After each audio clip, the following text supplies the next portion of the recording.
What's going on, guys? We're back with the Innovators Den. We got invited to this event called La Tablée, which is a celebration of the Rhone Valley wines. There's two regions, South and North Rhone. They're quite distinctive, and we're gonna go inside, try some wine, interview a few people, and find out more about the Rhone Valley. Yeah, and we're here at the city winery, actually, in the Pier 57.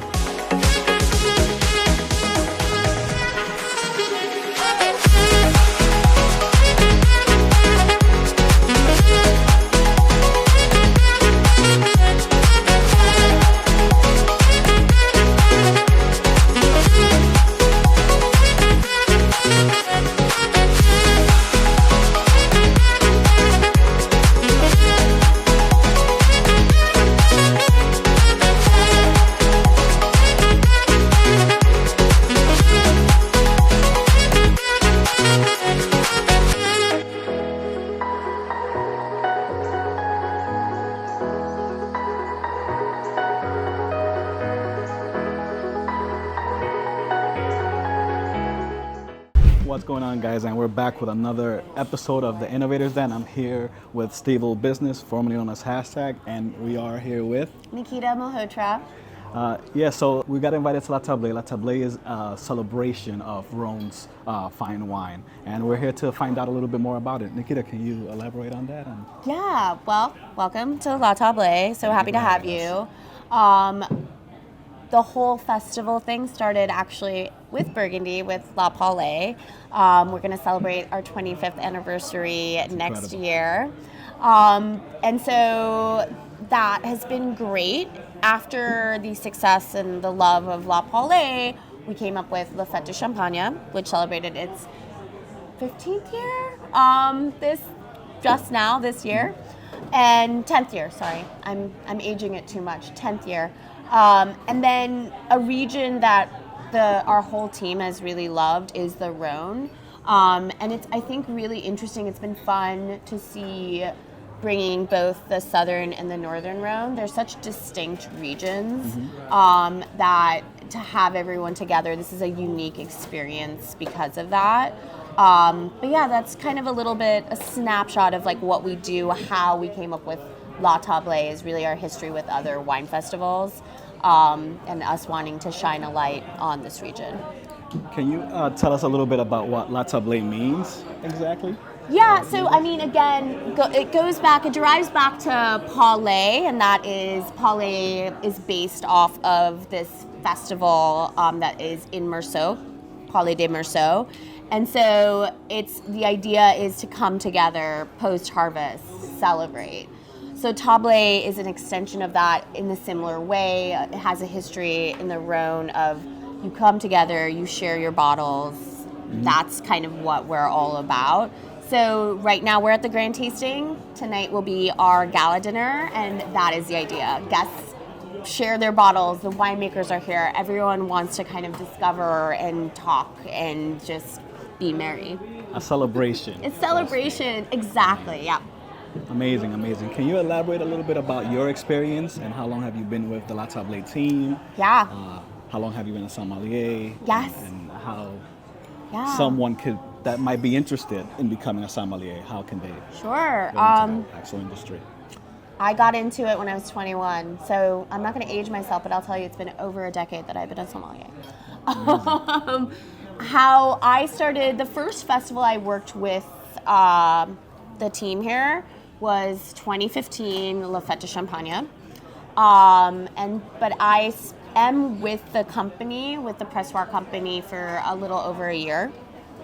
So even though it's just been over a year, working these festivals has been so great for me. It's talking to the winemakers and being around my fellow sommeliers has really encouraged me, kept me going, and is a huge part of my career. And how do people, I mean, we do these festivals, they're great, you can check them out, but we also do smaller events throughout the year. I think that one thing I love to get people who are into wine to think about is talking to winemakers is probably the best thing to do. You can read an article, you can talk about scores, but when you get a chance to really talk to people who are making the wine and have their family stories or have their inspiration as to why they're doing this, that's it, right? Yeah. Yeah, it's just the essence of like actual taste and the actual the landscape that it was grown in, right? Yeah, and I think that's what makes wine such a distinct beverage as well. It's really the stories that encapsulate it. So, Exactly. Yeah. That's what makes fine wine, I would say. Yeah, I think so. And I think you're going to have a chance to talk to the winemakers as well, right? Yes, so That's great. we'll have a chance to speak to the producers. I also read somewhere that you had some sort of Michelin star. I do. Hey. So can you Yes. speak on that? a Yes, little you know, it's funny, Ionic over there has too. So you're in the company of 2 Michelin stars. bit? That's incredible. Always. It was back when I was a beverage director at Momofuku Co. And it was a great honor. It's interesting when you're presented with something that usually the great chefs have, right? And so it was great. It was a good night, and Well, congrats, that's amazing. It's always been fun to talk about. So she's been pairing a lot, right? You've been pairing a lot of foods and tasting a lot of Yes, amazing yes, cuisine, et yeah. cetera, right? And I'm also in charge of the restaurants here at the Grand Tasting, so I put that to use, I guess. Can we speak a little bit about the producers and the restaurants that are here? Yeah, so I mean, there are some producers that, especially our founder Daniel Jonas, has had relationships from the start. One of that being Graeme from the Northern Rhone. They're here. There are other producers that are a little bit newer, and that's exciting to see as well. What's the next generation? What are producers I'm excited about? Oh my God, I'm excited about them all. I need to think. I mean, Cloussel Groc is great. Christia is here for fans of Chateauneuf de Pop. talk to them, right? Yeah, we got to speak to them in a little bit. Great. And then you have the classics too. We have Gagal. There's a lot. I was actually just in the midst of tasting, which is why I still have my glass here. Amazing. But yeah, cheers. And yeah, you're going to talk to Graeme Bott too. Yes. The Botts are amazing. They're doing such great work in the Northern Rhone, and it's been great having them. It's the first time I tasted their wine was at one of our events 3 years ago. What are the grapes that they usually use? Syrah? Is it Syrah? In the Northern Rhone, Syrah is the main red grape of the Northern Rhone. When you get to the Southern Rhone, Grenache is usually the grape. Right. That's what I heard. You're like, I did my research. Yeah, a little bit. A little bit, yeah. But Chateauneuf de Pop is interesting because you can blend up to 13 grape varieties. I mean, they've included more these days, but we still kind of stick to the 13. And so they're distinct, and yet it's great to see an event like this because then you can taste those 2 regions that are grouped into the Rhone. When they mix the 13, is this still considered GSM or no? So GSM is Grenache, Syrah, Mourvèdre, right? So that GSM kind of caters to that, and those 3 are very important grapes to the region. GSM, you hear it right with California wine. It's a GSM. Right. In Chateauneuf de Pop, it doesn't. It just has to come from that particular region. It has to be those permitted grapes. So if I made just Grenache from Chateauneuf de Pop, it'll still be called Chateauneuf de Pop. Right. Got it. It's a good question. Amazing. Yeah. Thank you so much. Yeah, of course. for Thank having you us. for having me, and welcome to the event. Thank you. so much. Hope got we an come again. amazing for sommelier sure. here. Thank you guys. Thanks.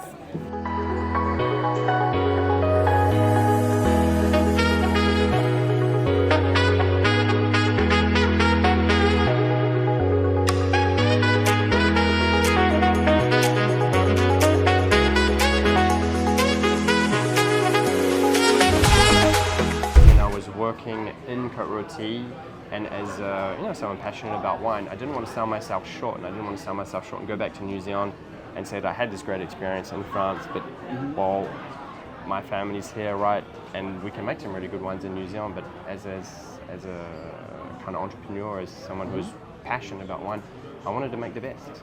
Right. I didn't want to do anything else. So that's how I ended up in Côte Rôtie in the first place in 2010.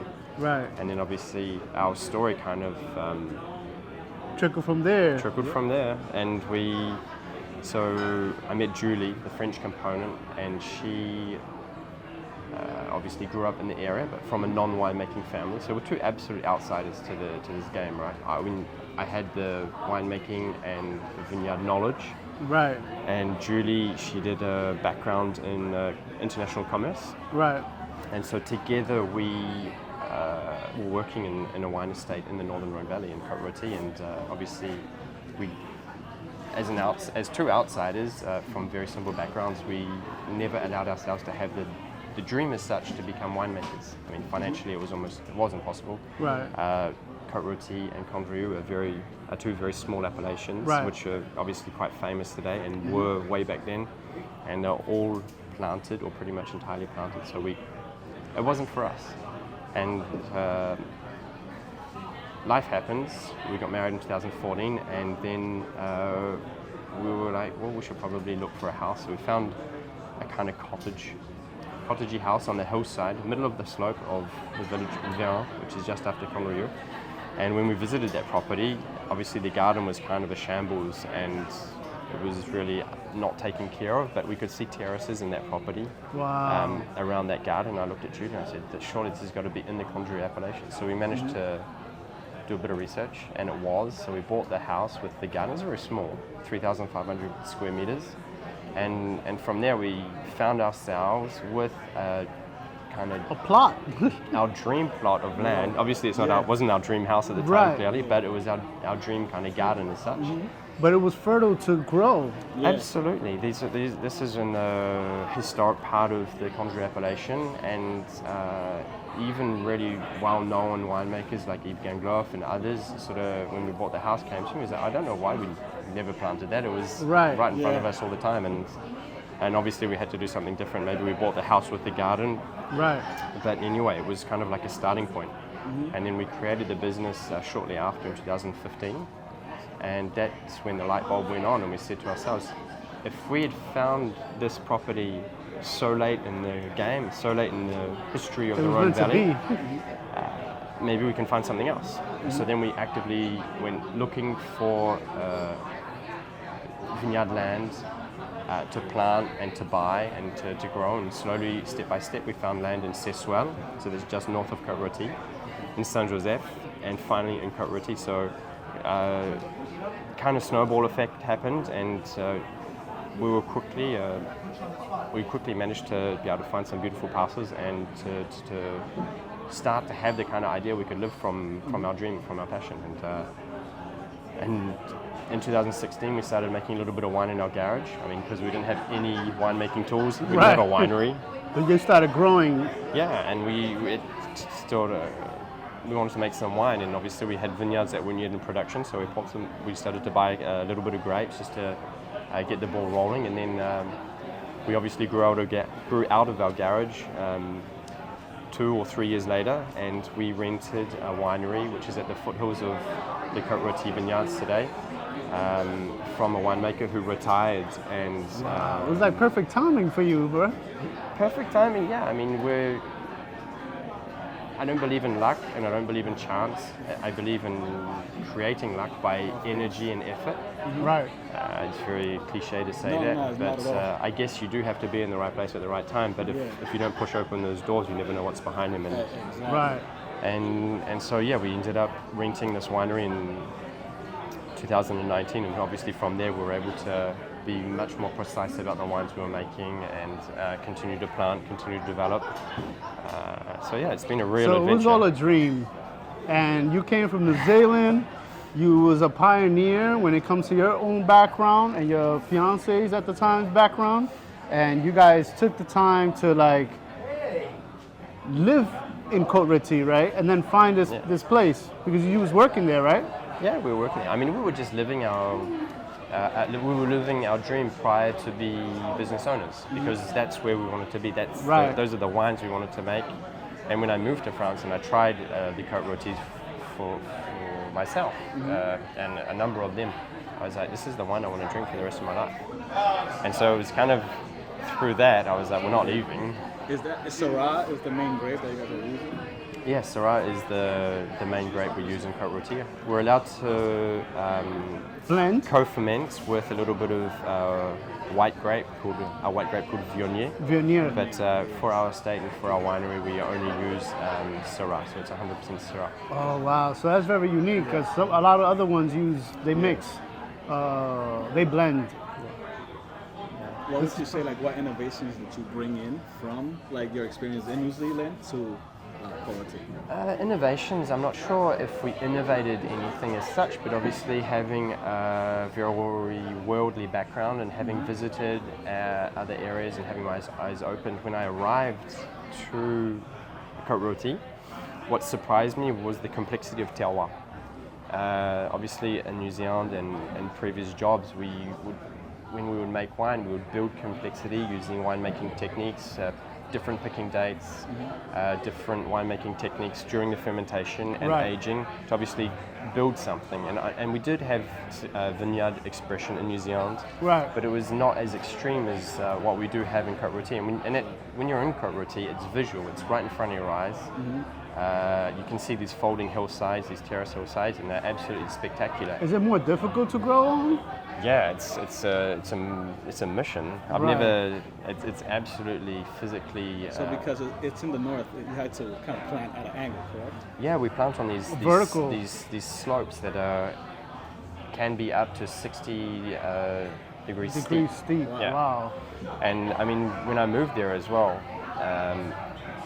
I loved the precision that we were able to achieve in the farming, so we could be very detailed, and that was because everything takes time where we are. We can't do things fast, so if we want to make good wine, we have to do it precisely. Right. And that's what I really liked as well. And so when going back to talking about innovations and stuff like that, we adopt a very simple winemaking approach, but the amazing thing about Côte Rôtie is it's kind of like an artist's palette. Right. You've got all these beautiful vineyards, which all have very different profiles. Right. And you can make them in a very similar way, and at the end of the winemaking process, you've got these wines with individual personalities. That's what I really loved. So I'm not sure we innovated something, but I think from maybe my background in New Zealand, our goal is just to make the most purest wines we can with obviously these amazing vineyards, and we feel very privileged to be taking care of this land today, because obviously I'm going to be here for I'll be making wine for maybe another 25, 30 years, right? You're not retiring. But that's not very much. Right. You know? And then someone else is going to take my place, hopefully my daughter, or maybe not, but we're just here for a short period, and we just need to lay the foundation of the heritage that you're doing now. Yeah, well, I mean, I'm not worried about that. I'm just enjoying my passion and my life. I'm not too worried about what my daughter does, because I think to do this, you have to love it. Right. Otherwise, you don't do it to your full capacity. You guys also use oak to store? Yeah, How we long do. How long you guys store for? We, depending on the wine, we age the wines for a varied time in the French oak barrels. But a key for the winery is that we use older oak barrels. Yeah, so we use very little so that's a new unique oak. technique. But it means that we put the importance on that vineyard character, that vineyard purity, rather than making wines with a kind of woody influence. So that's why we really like the older style barrels, because we get that. So they're really important in the winemaking process. So that's real sustainability as well, because you're recycling old Yeah, barrels. we keep them a very long time. We have some wine barrels now that are 14 years old. Wow. And, I mean, it's not uncommon either. We're not doing anything new. No, But this is just our approach to what we want to achieve and what we want to reflect from our vineyards and from our wines. What's your favorite vintage that you guys have created? Favorite vintage? There's probably two now. I mean, I've been there since 2010, but obviously I worked for another producer. But for ourselves, 2020 was really special. Right. It was an absolutely stunning growing season. And also that's the birth year of my daughter. Wow. So that was kind of marked the vintage as well. And without the emotional side, it was actually probably one of the greatest Côte Rôtie vintages that we've seen.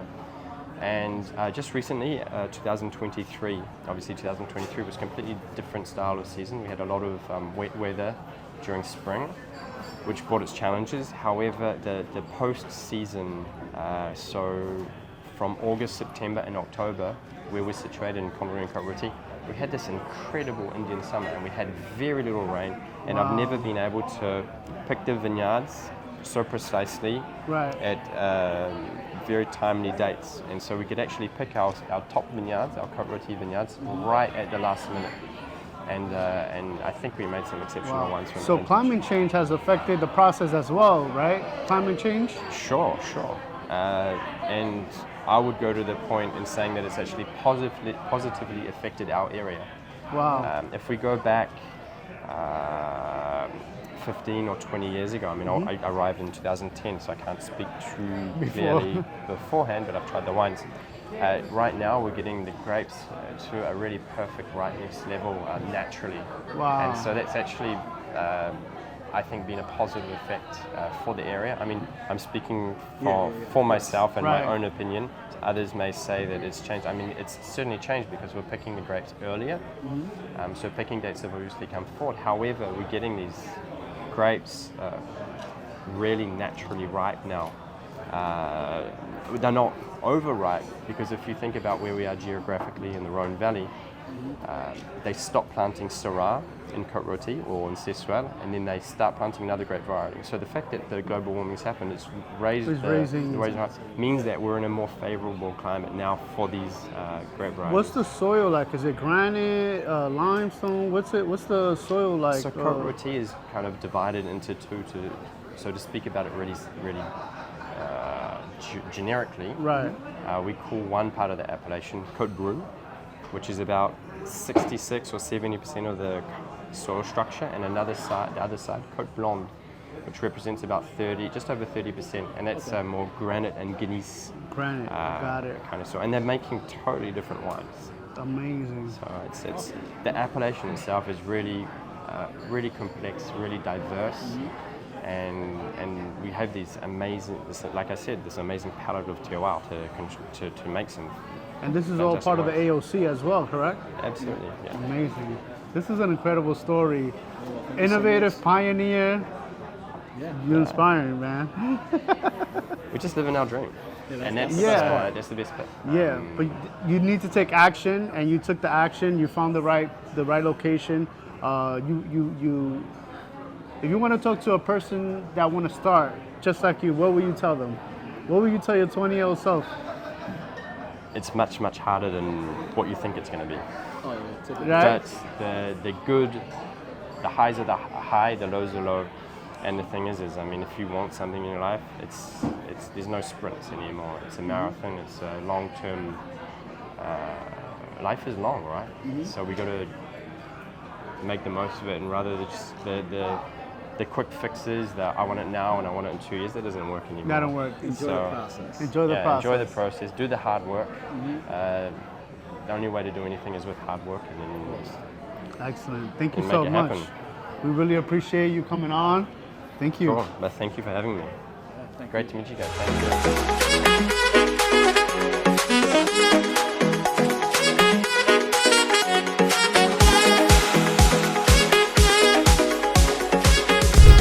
Guys, and we're here, formerly known as Hashtag again, Steve Business, and we're here with Matthieu. Matthieu Perrin, yes, Matthieu absolutely. Perrin. Got it. And I know that you were from Famille Perrin and Chateau, how will you pronounce that? Chateau de Beaucastel. Beaucastel. Yeah, absolutely. Got it. Can you tell us a little bit about the history behind Chateau de Beaucastel and your family heritage? Sure. I mean, Chateau de Beaucastel is a winery which is belonged my family since 1909. It's probably one of the most historical properties in France because everything began in 1664 in Beaucastel. And today, with my brothers and my cousins, we are the 5th generation working, managing Chateau de Beaucastel in Châteauneuf-du-Pape. Can you speak a little bit about like the type of grapes that you guys use in this particular wine here? Yeah, sure. I mean, Beaucastel has been unique for many different reasons. I mean, first, we are the property, which is most of the north from the appellation of Châteauneuf-du-Pape. We are very much in the border limit, so we probably have one of the cooler climates.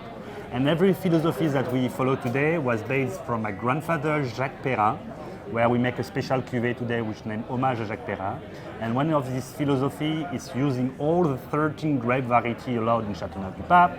Right. And from all the 13 one, we have a big proportion of Mourvèdre.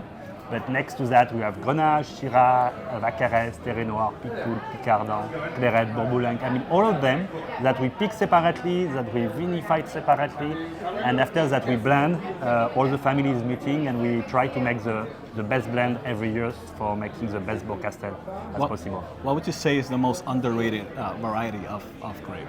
Well, in your region? That's a good question. I mean, we love Counoise. Counoise variety is very special in Beaucastel, making always very complex wines. You have some obscure varieties that you probably never heard, which are Terre Noire, Muscardin, but they are like salt and pepper. You know, maybe we put 1% of this underrated variety, but 1% is enough to feel it in the final blend. Like if you put saffron on your rice, all your rice fills the saffron. So when you do a blending, it's never a question of quantity, it's a question of complementarity. Right. So it's always 13, it's just you guys change the percentage of which ones you guys add to the blend, correct? Yeah, well, we are farmers before being winemakers, so we do what we have in the vineyards. You know, we are in a organic, biodynamic. Sustainability. Absolutely. Right. I mean, organic. And so from that, so depending the vintage, we have some variety when you have 13 grape varieties, some variety which are absolutely marvelous, some which are more difficult, and we work with all these variety, not for making the best wine of the world, but for making the best Beaucastel on every vintage. Consistency is key. Absolutely, and family, because you know, it's making wine is not something that you learn in a book. You know, doing that in a family and generation after generation, it make a lot of sense first. Right. And you keep the consistency and the philosophy after fifth generation being a Perrin. How does that heritage, right, affect like innovation? How have you guys kind of like innovated through your heritage, right? Because the climate change has changed drastically in the last 30 years. So how have you guys innovated? Well, I mean, to belong a family company, to keep the philosophy of a family, you have to innovate. Right. You have to continue with the tradition, but to look to the future, not only looking to the past. Right. And we have to adapt, obviously, to the new weather forecast, global warming, to the new variety of grapes. So global warming, I mean, we have 13 grape varieties, so we can adapt, we can play against that. We are looking some vineyards which are more on the north part, more in altitude. We have planted a lot of trees. I mean, past years we have been planted more than 3,000 trees in the middle of the vineyard of Beaucastel to bring more shadow and for the leaves to make natural carpet, to bring more freshness. I mean, we work with my brothers and cousins about that, and we are focused to keep Beaucastel as it is for the next fifth generation. Right. You mentioned that you guys were close to the border. How does the terrain change when you get closer to the border? Well, I mean, we are in the north part of Châteauneuf-du-Pape, and more you are going more on the north, cooler is the climate, obviously, so this is a big advantage. Right. This is why we use these beautiful varieties that we love, which named Mourvèdre, which is very well adapted to the global warming probably today. But also we have a wind that you maybe have heard, which named Mistral. Mistral, yes, absolutely, which is a wind from the north to the south. And in Beaucastel, we probably have one of the most windy places in Châteauneuf-du-Pape, because in 1 year we have 120 days of Mistral. Okay. So it makes the tourists crazy, but the winemaker is very happy because it's probably the most healthy weather conditions that we do have. So having Mistral, having wind, it brings quality in the final blend and in the wines. Because it cleans up all the bad stuff that comes on it, right? Yes, I mean, we'll be never organic farming. My grandfather Jacques will be never decided to be organic without this Mistral. No, when we have rain, the day after, most of the time, not always, but most of the times we have Mistral, which is drying, and we're leaving all the clouds, drying all the grape, and having less moisture or less disease than any other place. So it's very fresh, it's very pure, and it's the best medicine, and much better than pesticide, insecticide, or whatever you can find in another place. It gets rid of the pesticides and all that. Yeah, I mean, we don't use any pesticide, of course, in organic and especially in biodynamic. No pesticide. No, my grandfather Jacques Perrin was the first guy to make organic wines in 1954. Wow. So a long time ago, when you have no name for that. Yeah, that was not a thing. Yeah, I mean, everybody thought he was a crazy guy. Today we say it's a genius. Right. But the border limit between being genius and crazy, sometimes, you know, you have to be a little bit crazy A borderline. to be genius. So, sometimes you are just crazy. Huh? It happens that you're never genius. But thanks to my grandfather, he was a very visionary guy and stopped all the pesticide, insecticide.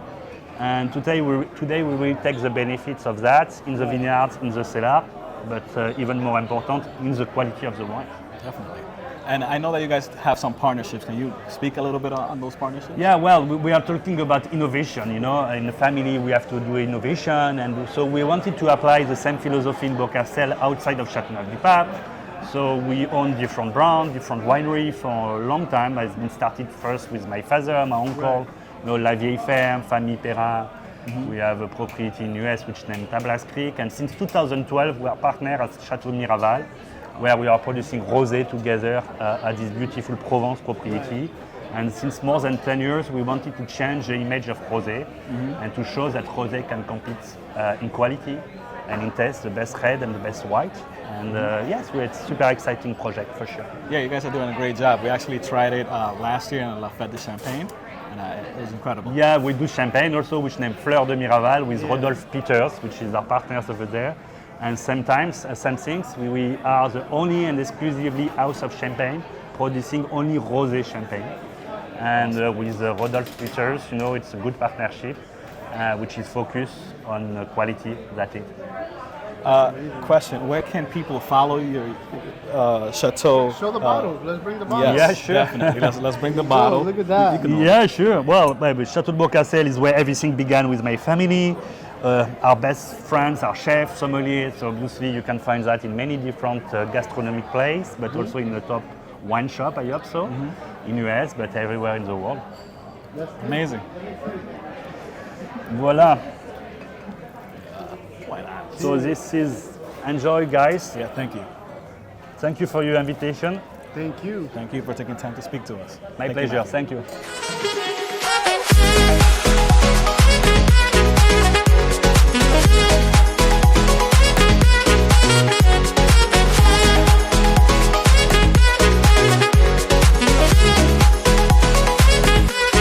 Hey, we're back, Innovators Den, here with Baptiste. Yes.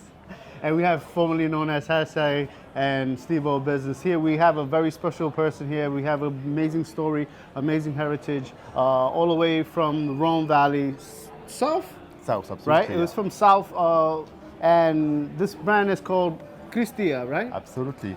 And Christia is, It's a small location in Châteauneuf-du-Pape where I grow all my grapes. right, and one of the specialties that you guys grow there is the Grenache, right? Absolutely, that's the main grape. Yeah. The Grenache. And also you guys also specialize in that you guys were one of the first ones to have 13 varieties blended, right? Absolutely, Can you Châteauneuf-du-Pape. highlight that? We have a large range of grapes we can use. Grenache is still the king grape, but you can blend with Syrah, Mourvèdre, or Cinsault for the red, or you have Right. white Grenache, Clairette, or Roussanne for the white. So it's a large palette of grapes. Yes. Right, and from what I understand, that the actual region there, you guys have more sandy soil there, right? Like 90% of it. Yeah, actually, Châteauneuf-du-Pape is kind of different type of soil, you know. But you can have limestone, you can have chalk, you can have clay and stones. But sand is the main kind of soil from my area, you know. Right. So there's a big story about the minstrel winds and how you guys use it to that. You guys focus on sustainability, but that's part of it, right? Absolutely. We are lucky because in our region it's warm, hot, and windy. So sometimes there is a lack of water, you know, but in any case you get moistures or fog or whatever. So we can say for the last 26 vintage that are vinified, we almost never get some moistures or rot grapes. You know, Right. we are in a lucky region, you know. Yeah, no, but it's a really, your family history and heritage has been coming from a long time. So, for instance, supposedly the Pope went to the land and he's planted some vines, right? Actually, and then from there it kept going. Can you highlight that? I'm not sure my family was there at this time, you know, but in any case, you know the story in the 13th century, in the 14th century, sorry, 14th century. in the 13th years, the Pope has a split in Rome. So they came in Avignon for 1 century, and Châteauneuf-du-Pape was a holiday residence for the Pope. So they lived in Avignon, and Châteauneuf was like 10, 11 miles away from But Avignon. he needed some wine, so he said he sent some barrels, like, let's go get some. Actually, they built the castle on the top of the village, you know, and all the sides of the hill, the terrace, were the perfect place to grow grapes and make the Pope wine, you know. Yeah, so that's... I heard that the story, at least the wine culture there, dates back to over 2,000 years. Absolutely, yeah. You know. Even Louis XIV? Louis XIV also was there at one point in your land? I can't remember, you know, but I think these guys are like Burgundy at this time, you know, but I think they discovered the wine later. But, well, beautiful story is that your father, Alain, right, he also took it on and he started mastering the blending technique, right? Absolutely, yeah. And from there now, all these traditions, all these generations passed down has been mastering the technique of blending all these 13 wines. One thing about the south of Rhone, you guys are more in the, what you call that? When you guys do pairing, how do you guys go about it? With Pairing food? with the food, yeah. Yeah, I mean, what would you recommend? I mean, we have a lot of good chefs we work with in the region. Sometimes we prepare the food pairing with the wine together, you know. I'm not expert enough to make it like the cooking, you know. Okay. But in any case, the interest of Châteauneuf-du-Pape and the Grenache base, you know, that's kind of wine you can drink with every kind of food. You can go with heavy meat, you can go with spicy, you can go with more sweet and sour like Asian, and that's the reason why our Châteauneuf-du-Pape is a good success in America, that you guys have a bunch of different kind of food, and that's pairing with everything. And it's also a full body, right? Yeah, it's rich but well balanced, very gentle style, you know. So it's a wine you can drink now, but you can keep for a while, you know, as well. Can you speak a little bit about the innovations that you guys had to take on because of the climate and the different terrain between regions? In any case, the Grenache is a very easy grape, so even in a complicated vintage, you still have a decent ripeness. But for sure, you keep with the tradition of your parents and grandparents, and you go with more new stuff you learn at school, you know. And I would say I didn't change so much from my dad, you know. I just maybe pick the grapes a little earlier because we don't want to go with over-rich wine. You know, in our region, it's very dry and warm, and you can get 15-16% of alcohol, which is good. It's right, but it's too much. So now we go and pick the grapes a little earlier to get much more freshness and balance in the wine. You know? Which one is your trick question, right? Which one is your favorite vintage that you remember? I would say 2016, the one we are trying today. Is, it was a perfect vintage because you had quantity and quality. I would say I'm a little lazy guy, you know. It was easy vintage, no issue, no trouble. And so, yeah, it was, and it's a great wine because we tried it today. After 8 years, it's just showing perfect today, you know. So it's a renaissance, right? Yeah, absolutely. Yeah. Excellent. That's really great. Well, we appreciate you coming on, telling us a little bit about your story, the vintage, and the south of Rhone. Yeah. I mean, have you ever been there? No, I'm going to though. We're gonna go. You should come because I've been in New York many times, so it's your time. We gotta take a trip. Maybe we tour the vineyard. Yeah, no, it's a lovely area. You have a lot of plain and hills, you know, so very green. Even if it's warm, you have a lot of forest, a lot of trees, you know, so you have a landscape which is amazing. And especially so in it's more flatland, right? Yeah, you have.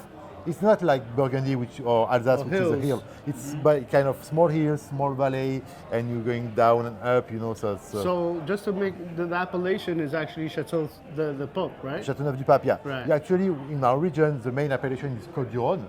So it's 100,000 hectares, so which is 200,000 acres, something like that. Right. This is a big one. In the middle of this area, you have a lot of small villages like Vaqueras, Gigondas, Tain-Hermitage, and all these small villages are the cru, and we produce the top wine usually in this area, you know. That's amazing. So that's all part of the AOC, right? Yeah, absolutely, yeah. Excellent. Well, thank you so much. I think My this pleasure. is great, you know. Thank you for your time. Excellent, all the time.